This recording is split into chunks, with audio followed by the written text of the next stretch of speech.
संरचनात्मक समावयवता की बात करते हैं। इसकी संरचनात्मक समावयवता।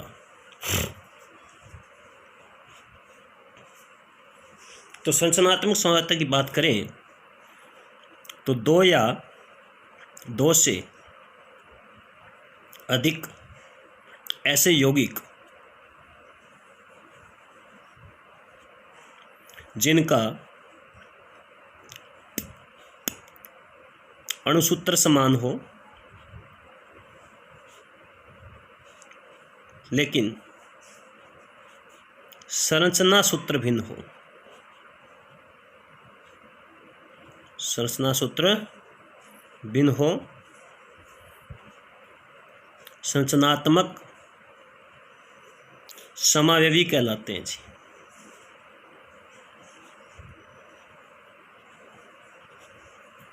क्या कहलाते हैं? संरचनात्मक समावयवी।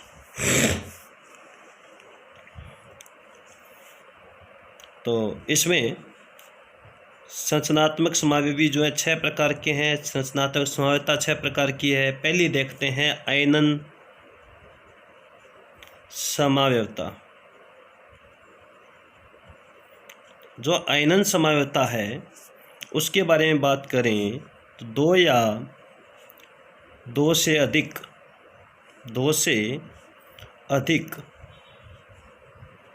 ऐसे यौगिक जिनका अणुसूत्र समान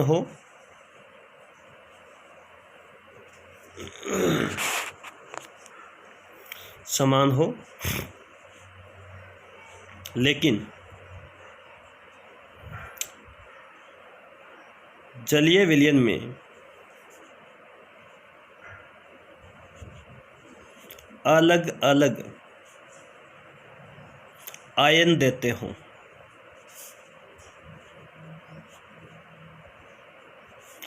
आयनन समावयवी कहलाते हैं। आयनन समावयवी कहलाते हैं। दो या दो से अधिक ऐसे यौगिक जिनका अणुसूत्र समान हो लेकिन जलीय विलयन में अलग अलग आयन देते हों। तो ऐसे उदाहरण देखिए आप।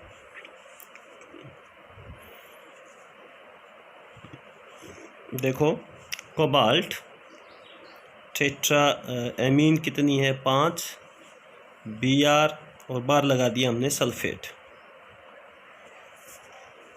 ठीक है। दूसरा इसका जो समावयवी बनेगा उसमें अपन क्या करते हैं, सल्फेट को अंदर ले लेते हैं और एमोनिया अंदर है ही, Br को बाहर कर देते हैं। तो आप देख सकते हैं यहाँ सल्फेट बाहर है, यहाँ Br बाहर है। जब भी इसको जल में डाला जाएगा तो एंटिटी और ऋणायन के बीच में आयनिक बंध होता है। एंटिटी और ऋणायन के बीच में आयनिक बंध होता है। तो ये जल में अपने आयनों में वियोजित होंगे। तो संकुल तो अपने आयनों में वियोजित होता नहीं है, वैसा का वैसा रहता है। लिगेंड उपसहसंयोजन बंध के द्वारा जुड़े रहते हैं। तो यहाँ +2 चार्ज और एक सल्फेट अलग हो जाएगा जल में -2 चार्ज वाला, यानी यह वाला यौगिक सल्फेट आयन देगा और ये वाला जो यौगिक है वो आपको देगा Br-। यहाँ +1 रहेगा, -1 बार निकला है, +1 रहेगा। तो ये सल्फेट आयन देता है, ये Br देता है। क्यों देता है? क्योंकि यहाँ सल्फेट ऋणायन के रूप में, यहाँ Br ऋणायन के रूप में है। यहाँ Br लिगेंड के रूप में है तो वो कोबाल्ट के साथ जुड़ा हुआ है, वो वाटर के अंदर टूटेगा नहीं। सल्फेट यहाँ पे कोबाल्ट से जुड़ा हुआ है तो वाटर के अंदर टूटेगा नहीं। लिगेंड का कार्य कर रहा है। यहाँ Br लिगेंड का काम कर रहा है, यहाँ सल्फेट लिगेंड का काम कर रहा है। अब इनके नाम देख लो, IUPAC नाम। अब इस तो समझ ही गए होंगे, यहाँ +2 आया है तो कैसे आया अभी, यहाँ Br-1 और कोबाल्ट +3 तभी आया है। यहाँ कोबाल्ट +3, सल्फेट -2 में होता है तो +1 बाहर आएगा। तो नाम लिखते हैं ऊपर वाले का, पेंटाएमीन ब्रोमीडो। आयनिक एंटिटी है तो कोबाल्ट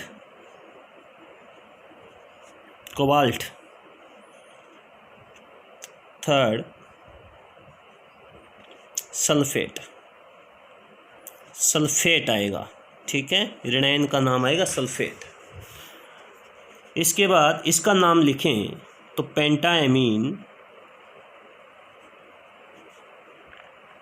सल्फेटो, यानी सल्फेट जो है वो लिगेंड के रूप में है तो नाम आएगा सल्फेटो कोबाल्ट थर्ड ब्रोमाइड। ऋणायन के रूप में आ गया ब्रोमीन, तो ये है ब्रोमाइड, ना कि ब्रोमीडो। सल्फेट तो ये यहाँ पे लिगेंड के रूप में था ब्रोमीडो, और सल्फेट यहाँ लिगेंड के रूप में तो सल्फेटो। ये ध्यान रखना है। ये यौगिक एक दूसरे के क्या हैं, आयनन समावयवी है। अणुसूत्र सेम है, परमाणु सेम तरह के हैं सारे के सारे, अणुसूत्र सेम है, लेकिन इनका संरचना सूत्र भिन्न है। संरचना सूत्र क्यों भिन्न है? क्योंकि इसमें Br लिगेंड का काम कर रहा है तो इसमें सल्फेट लिगेंड का काम कर रहा है। यहाँ पे सल्फेट जो है बाहर ऋणायन के रूप में, या Br ऋणायन के रूप में। जल में डालने पर ये जो आयन है धनायन और ऋणायन में टूटेगा तो ये पूरा धनायन टूटेगा। संकुल के अंदर जो आयन होते हैं उपसेचन बंध के द्वारा लिगेंड जुड़े रहते हैं कोबाल्ट से, केंद्रीय धातु परमाणु से, ये कभी नहीं टूटता है वाटर के अंदर। जल में ये अपने आयनों में वियोजित नहीं होते हैं, ये शुरू में हमने समझा था, ठीक है। तो ये आपस में क्या है, आयनन समावयवी है।